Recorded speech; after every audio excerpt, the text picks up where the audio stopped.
하나 눈에 띄는 것이 이준석 개혁신당 의원 있지 않습니까? 예. 국회에서 의원직 제명 청원이 무려 60만 명 이상의 동의를 얻었습니다. 60만 명. 이거 간단한 숫자 아닙니다, 이게. 엄청난 거죠. 네. 그 뭐 윤석열이야 뭐 군사 반란 국가 반역을 일으켰으니까 그 청원이 뭐 그게 143만 그랬어요. 예. 그거는 뭐 전혀 다른 사건이니까. 음. 그러니까 이게 사실은 대한민국 역사상 처음이죠. 그렇죠. 특정 그 의원을 저 새끼 날려라 하는 국민들의 이런 진짜 화라산 같은 이 분노. 네. 예. 근데 이제 국회에서 3분의 2 이상, 200표 이상의 동의에 의해서 제명을 할 건지는 여러 어떤 정치적인 또 상황에 따라서 뭐 이루어지겠지만 이제 이준석 의원은 본인이 알 거예요. 본인의 운명을. 지금 상황이 어떠한지를 미래의 자기를 안다. 네. 네. 찍소리도 못 하잖아. 그 진솔 의원, 그 최연소 이번에 승계받은 네. 무슨 당이더라? 진보당인가요? 진보당인 걸로 기억을 합니다. 그분이 국회 그 인사연설에 이준석이 앞에 있는데 대놓고 이준석이 저거 징계해야 된다고 그 이번에 망언 그 진솔 의원님이대. 네. 그분 그 후원자 하려고. 이름도 굉장히 멋있더만. 진솔해요. 진솔하게. 어떻게 보면 젊은 의원이니까 이준석이 같은 한편이 될 수도 있는데 그렇게 정말로 국가를 위해서 말씀하시고 그러니까 그리고 지금 또 이준석이는 새로운 큰 이슈가 경찰에서 바로 네. 지난주인가요? 언론에 났잖아요.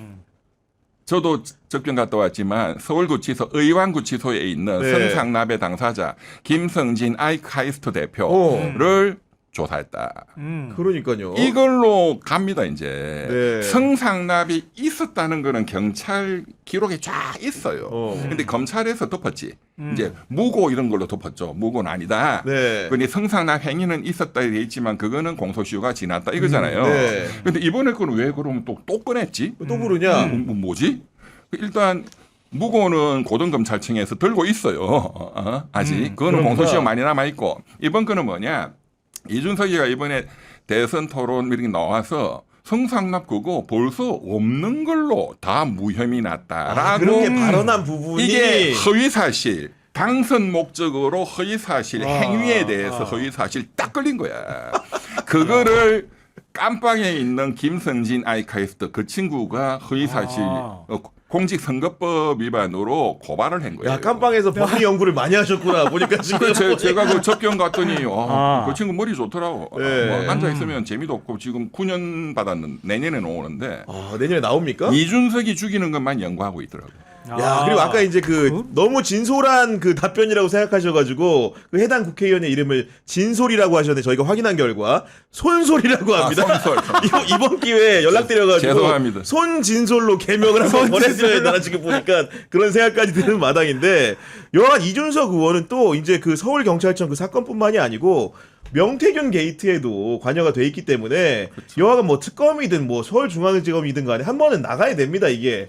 뭐 나가긴 나갈 텐데 저 볼 때는 지금 싹 어디 숨어가지고 뭐 코딩 교육인가 뭐 하고 있다던데 보니까 그걸 난데없이 왜 또 지금 이 시점에서 그걸 교육받는다 그런 소리를 해요.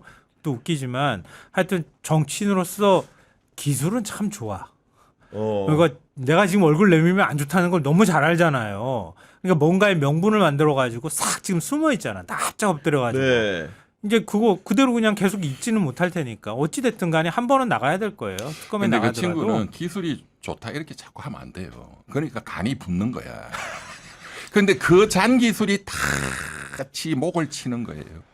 부메랑으로 다 돌아온다 쉽게 얘기해서. 네. 그러니까 원래 정치인은 크게 가야지 잔기술 잔머리 굴리다가는 그 죽는 거예요. 그러니까요. 그래서 김영삼 대통령이 그 대도무문 대도무문. 네. 그분 스타일이 그렇잖아요. 그렇죠. 김영삼 대통령은 김대중 대통령하고 비교하면은 진짜 머리에 든 건 없거든.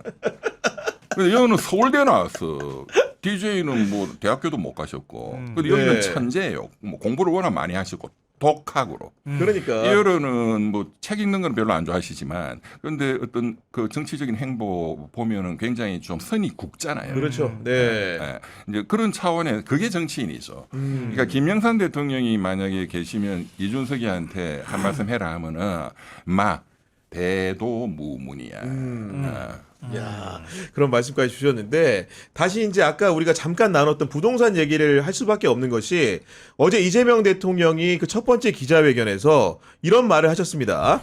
이번 대출 규제는 맛보기 정도에 불과하다. 그 얘기는 뭐냐? 얼마 전에 수도권 주택담보대출 최대 한도를 6억 원으로 일괄 제한을 했는데 요거는 일단 잠깐 보여준 거다. 앞으로는 훨씬 더 다른 형태의 그런 방식이 수단과 방법이 등장할 것이다. 이런 얘기를 한 걸로 보입니다. 네. 그 대통령 그 말 하고 난 다음에 오늘 신문들은 어떻게 평가하나 열심히 제가 찾아봤거든요. 나쁜 평가를 별로 안 했어요. 사실 저는 이 발언을 조금 이렇게 사실로 보면은 별로 안 좋게 받아들일 수도 있거든요. 왜요? 아니 물론 문재인 정부 때 안 좋았던 기억이 있어서 이것도 다 때려잡으려고 덤비는 거 아니야? 이렇게 생각할 수 있거든요. 근데 그렇게 생각 안 하더라고. 오히려 주택 공급에 대해서도 공급 정책 내놓으라고 계속 뭐라고 했잖아요. 근데 더 신도시 안 짓겠다고 얘기했단 말이에요. 맞아요. 네. 사기 없다. 근데 네. 또 부동산 전문가들이 되게 좋게 평가를 해. 왜 그러냐 하면은 이미 신도시 계획은 다 나와 있어. 근데 벌써 3년 동안에 윤석열 정권에서 한 번 제대로 추진을 안 했어. 신도시 계획만 발표하면은 공급은 언제 될지 아무도 하세월이거든요. 그러니까 신규 택지를 또 마련해가지고 신도시를 만든다고 해가지고 주택이 공급량이 늘어나는 게 아니라 기존 발표한 것들에 오히려 용적률이나 이런 것들 높이면서 고밀도 개발해가지고 더 공급량 확 늘리도록 하면 네. 몇 년 사이에도 주택 공급이 가능할 수 있거든요. 오히려 그런 부분에 있어서 그건 지역 분권으로도 설명했지만 그런 거에 대해서 오히려 좋은 평가를 했더라고요.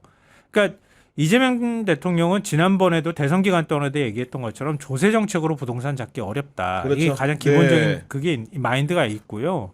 그리고 그 다음에 하나 더 들어간다고 하면은 공급은 이제 신도시 문제나 이런 것들 이렇게 하고, 그러니까 거래세 문제가 좀 있는 것 같은데 그런 것들을 어떻게 손볼지 이런 것들은 아마 추가로 대책을 발표할 것 같은데 대통령의 어떤 정책 방향이나 이런 것들을 확실하게 보여줬으니까 거기에 따라서 괜히 여기 이렇게 미꾸라지처럼 빠져나가면 내가 뭐 할 것 같다 이렇게 생각하는 기대감을 확실히 꺾어놓은 네. 것 같아요. 그런 면에서는 오늘 언론들의 평가가 나쁘지 않았다. 근데 그럼에도 불구하고 우리 이병철 변호사님이 수시로 알람을 주고 계신데 부동산 정책을 사실 잘못하면 정권에서 아무리 검찰개혁자로 뭐 잘해도 사실은 그 뿌리가 흔들릴 수밖에 없는 문제이기 때문에 잘 가야 되거든요. 그렇습니다. 네. 저는 지금 평론가님 말씀하신 부분에 뭐 동의하는 것도 있지만 생각이 다른데 그 대통령도 알고 계실 거예요. 물론 공급을 또 뭐 결국 수요 공급이니까. 그렇지. 근데 이제 공급을 확대한다. 그러면 당연한 거예요. 근데 신도시 지어봤자 필요한 수도권 서울의 수요를 충족 못하면은 그건 다 그냥 땡입니다. 빈집이에요. 네, 맞아요. 그런데 수도권 안에 서울 안에 있는 공급을 확대할 땅이 없어요. 찾아봐도.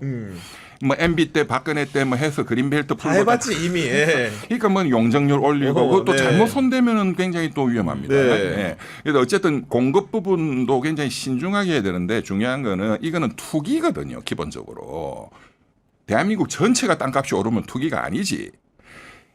서울 일부에서 시작하고 그게 서울로 확대되고 강북으로 또 수도권으로 약간 하는 그렇죠. 이런 패턴이잖아요. 네. 그리고 그 아파트 값이 과연 우리 경제 성장률이 0%인데 결국은 성장률하고 소득이 받쳐줘야 자산 가격이라는 게 유지가 되는 거예요. 그렇습니다. 경제학적으로. 네. 근데 이게 불가능하거든요. 언젠가는 터져요. 저는 그거를 뭐 지금 말씀을 드릴 수밖에 없어. 당연하죠. 예, 예.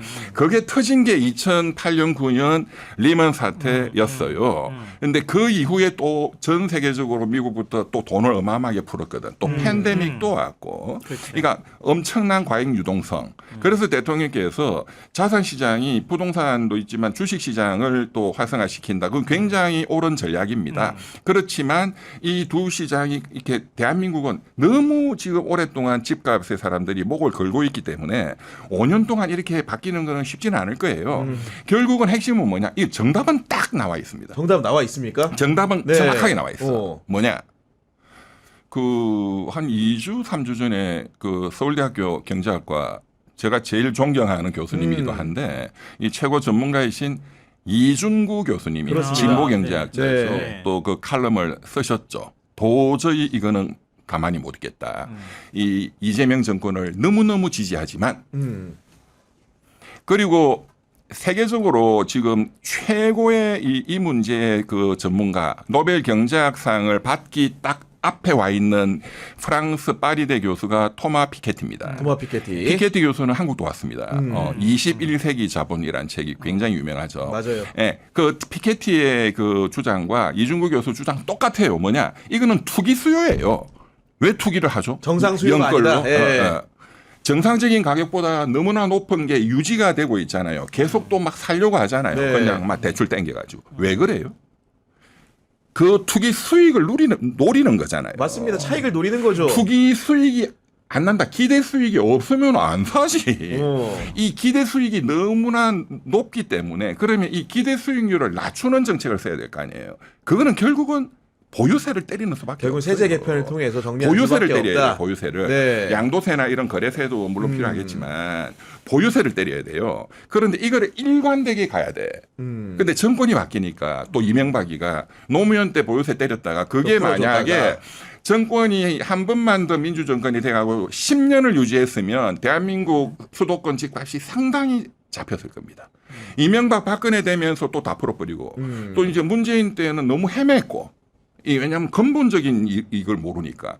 그러니까 윤석열이 들어서 또 뭐 부자 감세, 막 부동산 감세, 재벌 감세, 뭐 헛질을 하고.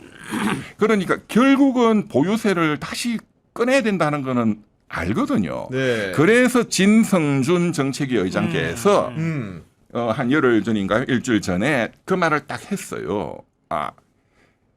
이제 이번에 대출 규제 굉장히 강력한 대책을 빨리 냈습니다. 굉장히 네. 잘한 것이고, 그러니까 딱 안정이 되잖아요. 그런데 다시 풍선 효과가 생길 가능성이 높아요. 예. 왜냐하면 기대 수익이 계속 있으니까 수익을 기대하는 투기적인 기대가 있기 때문에 그러면은 시장 상황을 보고 여차하면은 보유세를 꺼내겠다라는 경고를 시장에 진성준 정책위 의장님이 하셨다 이거예요. 대신 꺼냈구나. 카드를 꺼냈구나. 제가 그거를 네. 딱 보고 내가 이 정권을 믿을 수 있겠다. 저는 사실 부동산 정책에 대해서 못 믿었거든요.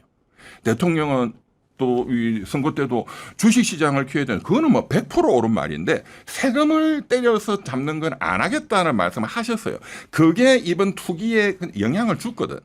그리고 지난 2월 달에 또 무식한 그 오세훈 서울시장이 강남 3구에 왜 토직을 해가지고 그 멀쩡한 건 왜 풀어 또 그거를. 그 미친 짓 해가지고. 한번 올라갔죠. 불이 붙은 네. 거예요. 그리고 이제 민주당이 잡으면 오른다는 또 그런 학습 효과가 속설 있고. 때문에. 그런데 진성준 정책위 의장이 제일 중요하잖아요. 이 정책은. 보유세를 꺼낼 거야. 하니까 시장이 긴장하는 거야. 이거 잘못했다가 종부세 폭탄이 날라오겠네. 그런데 대통령께서 어제 맛보기야. 말씀 잘하셨다. 그걸로 딱 끝내야 돼. 맛보기로. 네. 그 이상은 갈 필요가 없어. 맛보기야. 네. 네, 저는 정책위 의장님하고 대통령이 굉장히 긴밀하게 소통하고 이 문제에 대해서 정말로 깊게 생각해서 지금 굉장히 관리를 잘하고 있다고. 아니 지금 말씀 주시는 사이에 나는 마로님이 슈퍼챗 보내주셨는데 너무나 감사드리고요. 그리고 어제 저는 이제 그 부동산 정책에 대한 그 말 그대로 강경한 수단적 의미로서 맛보기를 얘기한 것과 아울러서 하나 좀 놀랬던 거는 그 의료 사태에 대해서 언급을 하면서 솔직하게 그러니까 여러 가지 국가 현안 중에서 가장 자신 없다. 나 그 얘기가 되게 솔직하게 들리더라고요 보니까. 네, 맞잖아요. 네, 진짜. 해결 어렵잖아요. 그러니까 대통령이 보통 이렇게 기자회견 하잖아요. 그럼 모범 답안 다 갖고 나오고 기자들이 대충 질문할 것까지 전부 해가지고 나와서 뭔가 답만 내놔야 되고 대안을 내놔야 된다고 하는 강박에 계속 시달려왔잖아요. 근데 그러고도 못해 기자회견을. 근데 그렇게 하고 난 다음에도 뒷말이 그렇게 많고 시끄러운데 솔직히 그냥 얘기하잖아요. 다 안 된 건 안 됐다고 얘기하고 검토하면 검토하고 또 고민스러우면 고민스럽다고 얘기하고 그걸 얘기하고 나니까 시끄럽지가 않잖아. 그런 모습 보면서 제가 그런 생각했어. 저 오늘 YTN 라디오에서도 얘기했는데 우리가 왜 3년을 돌아왔지? 이재명이 0.73으로 이겼으면 대한민국 이렇게까지 힘들지 않았을 텐데 왜 그럼 윤석열 뽑아놔가지고 3년 동안 이렇게 진짜 속된 말로 개고생을 했구만 온 국민이. 왜 이렇게 뽑았는지도 한번 우리 생각해봐야 돼 진짜. 저렇게 다 준비되고 자기가 솔직하게 자기 얘기하고 확실하게 자기 생각이 있는 것들은 있다고 얘기를 하는 모습들을 보면서 이렇게만 해주면 이렇게만 대통령이 국민들을 상대해 줄 수만 있다고 하면 국민들의 신뢰도는 훨씬 더 저는 올라갈 거라고 생각해요. 그리고 오히려 의료계 문제에 대해서는 이거는 어설프게 대통령이 얘기했더라 하면 이것도 또 아까 부동산도 말씀하셨지만 맞아요. 네. 이것도 또 폭탄이야. 근데 슬쩍 정은경 후보자 얘기 하면서 정은경 후보자가 잘할 거라고 그렇게 해서 내가 하지 않았냐고 이렇게 네. 얘기하고 나니까 얼마나 안정감이 있어요. 아니 그리고 이 문제도 사실은 정은경 후보자를 지명하면서 저 놀란 거는 대한의사협회가 복지부 장관 후보자가 들어섰다고 환영 성명 내는 건 제가 본 적이 없는데 맞습니다. 기본적으로 이 의사들하고 또 이병철 후보자 가까우시니까 네네네. 이 상황들 의사들이 좀 어떻게 보고 있습니까? 전체적으로 지금 사실은 뭐 대한의사협회 그거 아무것도 아니에요. 그것들은. 그것도 완전 거구 꼴통 새끼들이고 그 김태구 의협회장 이런 놈들 진짜 개꼴통 새끼들이고 그 아마 그쪽 거는 안 하세요? 아니 이렇게 하셔도 돼요. 의사들은 얘기? 잘 알죠. 잘 아시긴 알지. 해. 예. 그 사람들은 밤에는 국민의힘 다 만나왔어요. 그리고 지난 대통령 선거 때도 김문수 초청하고 홍준표 초청하고 밤에는 그런 짓 하고 그런 인간들이에요. 의사들 특히 뭐 회장한답시고 이런 놈들은 전부 극우 꼴통이라 보면 돼. 그런 중요한 건 지금 의과 대학의 정상화가 제일 중요해요. 그렇죠. 학생들이 중요합니다. 의대생들이 네. 빨리 복귀해야 되고 또 전공의들도 이제 전공의들이 사실은 10,000명이 빠져나갔는데 6,000명 정도 한 6, 7천 명이 취업을 했거든요. 일반이 자격이 있으니까 네. 일반 병원에 취업해서 먹고 살고 있단 말이에요. 그 의사들이니까. 그렇죠. 또 더 가정도 있는 친구들이 많고. 근데 이 친구들이 돌아오기는 굉장히 어렵다라고 봤는데 그런데 지금 대통령 바뀌고 또 이렇게 복지부 장관도 아주 신뢰갈 만한 분이 바뀌니까 네. 전공의들도 제가 보기에는 6,000명이 다 돌아오는 건 어렵겠지만 한 4,000명 이상, 4,5,000명 정도는 4,000명 이상은 난 돌아올 것 같습니다. 60% 이상 쉽게 얘기해서. 네. 네. 뭐 저는 그렇게 봅니다. 그리고 의대생들도 우리 빨리 학교로 돌아가야 된다는 그러니까. 분위기가 이제 잡혔어요. 그리고 이제 김태구 의협회장 그 양반 하고 같이 이 또 꼴통짓을 해왔던 그 박단 전공의 대표, 그놈도 이제 쫓겨났잖아. 네. 왜냐하면 전공의들이 들고 일어나고 쫓아냈거든. 그놈들이 한 짓이 다 윤석열이에요. 정보는 공유 안 하고 지가 멋대로 그냥 독재자. 제가 그 두 명을 공개적으로 올 초부터 비판했어요. 너거는 나가야 된다. 위임받은 권력임에도 불구하고 네. 너가 뭔데 멋대로 그리고 극우적으로 지금 뭐 행동을 하느냐. 너가 지금 초등학생, 중학생도 민주주의 지키려고 여의도에 한남동에 저도 한남동 여러 번 갔지만 네. 너가 단 한 번 시위를 한 적이 있냐. 뭘 한 적이 있냐. 모든 것은 국민을 위한 거 아니야? 그런데 니네들이 지금 나라가 망하고 있는데 제일 많이 배웠다는 놈들이 뭘 하냐고 당신들은. 너가 그 많은 시대들 탈진하기도 하고 또 추운 겨울에 그러면 천막 치고 해서 의료 그런 그 센터도 만들고 그렇게 투쟁하라고 내가 그렇게 가르쳐줘도 너가 단 한 놈이라도 했어? 전공의 일부 학생들이 했습니다. 전공의들하고 한 몇십 명. 네. 서울대 의대 뭐 저 이번에 김건희 처박혀 있다가 나온 서울 아산병원. 네, 그 이제 그 의사 선생님들도 저하고 내한테 이제 의식화돼 가지고 이제 부탁가 많이 되겠지.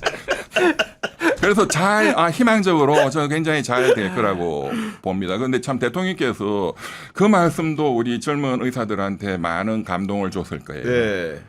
내가 가장 어려운 문제라고 지금 생각하고 있다.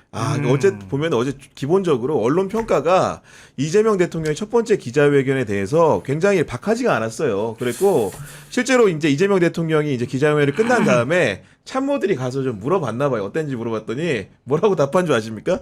자주 하고 싶다 그랬대. 보니까 한번 해보니까 또 소통을 좋아하시는 자신감이 붙은 것 같아. 앞으로 실력이 있는 기자들도 거예요, 실력이. 아니, 경향신문 같은 신문만 있으면 참 좋겠어. 내가 오늘 왜 이렇게 얘기하냐면은 잘하면 잘했다고 얘기를 해줘야 되잖아요.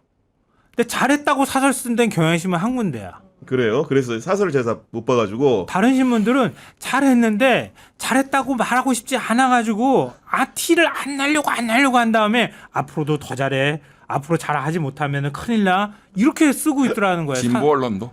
또 한겨레도 역시 마찬가지예요. 다른 데도 그러니까 경향신문처럼 야 이건 잘했어 이번에는 이렇게 좀 톡해놓고 얘기해줘도 되잖아요. 솔직히 잘하던데. 잘했잖아, 솔직히 어제는. 저는 네. 못하는 거는 비판 많이 하는데 맞아요. 예. 진짜 잘하시던데. 그러니까 이런 식이야. 그러니까 중앙일보 사설 봐요. 소통 협치 강조한 이 대통령 첫 기자회견 그러니까 그거 강조했다는 거지. 칭찬 안 하고 그 다음이 문제는 실천. 이렇게 얘기를 하는 거예요. 중앙일보.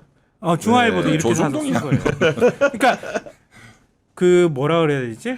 그러니까 그 잘했다고 평가를 해주고 용기를 북돋아 줘야 그래야 더 잘하고 싶을 거 아니에요. 그 대통령 자기 혼자 자기 기분에 취하는 게 아니라 그리고 잘못했을 때는 아주 아프게 때려주고 그렇게 해야 되는데 신문 이게 원래 약간 글쟁이들 좀 그런 게 있어.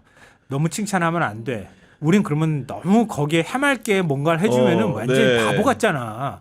그거 안 하고 싶어서 애쓰는 적이 너무 역력해. 한겨레 신문도 역시 마찬가지였어요. 네.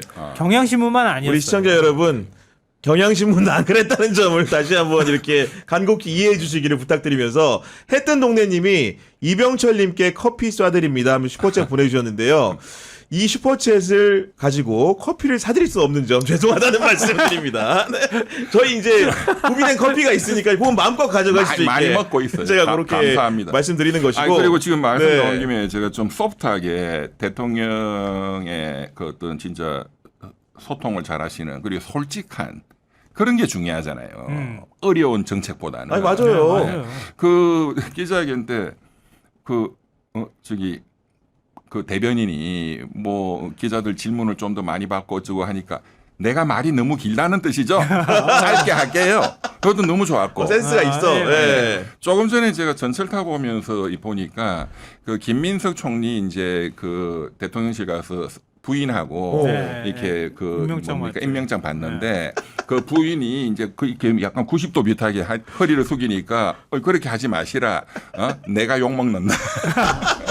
아니 그리고 제가 덧대서 말씀드리면은 오늘 임명장을 다 줬어요. 국정기획위원장도 주고 뭐 비서실장 들고 정무수석 줬는데 통상적으로 임명장 줄 때는 부부 동반으로 하는데 비공개로 한 회의에서 또 업무 얘기를 했나 봐. 그랬더니 밖에 전해진 얘기가 부인 불러놓고도 업무 회의를 하냐. 이게.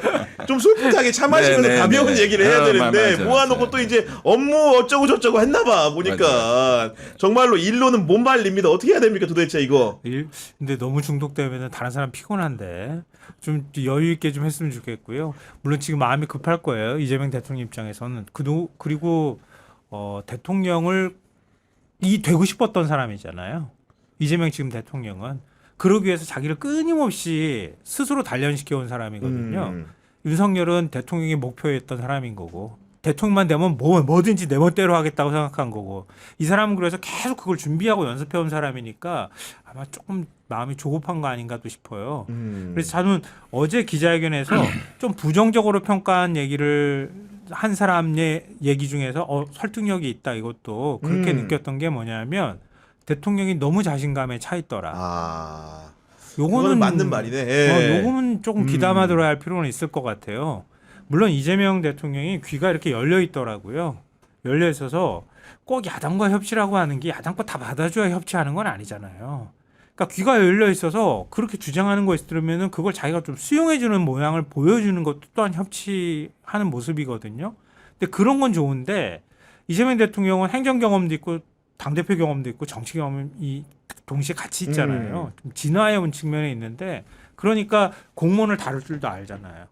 뭐 태권부 얘기도 하고 뭐 그러니까. 영리 처리 얘기도 하고 네. 뭐 시멘트 콘크리트가 어쩌니 이런 얘기도 하고 영혼 없는 공무원 내가 지휘를 하는 입장에서 내가 지휘하면 다 해야 돼. 공무원은 그런 거야. 이렇게 얘기하셨는데 저는 살짝 고민됐어. 그 얘기 들으면서. 왜냐하면 영혼 있으려고 하는 공무원도 좀 있는데 많은데 늘 배신하면서 등에다 칼 꽂는 사람도 꽤 많은데 늘 말 잘 들을 거라고 생각하지는 않았으면 네. 좋겠는데 그러니까 너무 자만에 빠지면은 사실 어느 순간 돼버리면 귀를 닫을 것 같기도 하고 또 너무 지나치게 자만하면 자신감이 넘치면 그게 자만으로 갈 가능성도 있다. 이거는 꼭 염두에 두고 좀 주의해서 계속 얘기해 주면 좋겠어요. 맞는 말씀이시고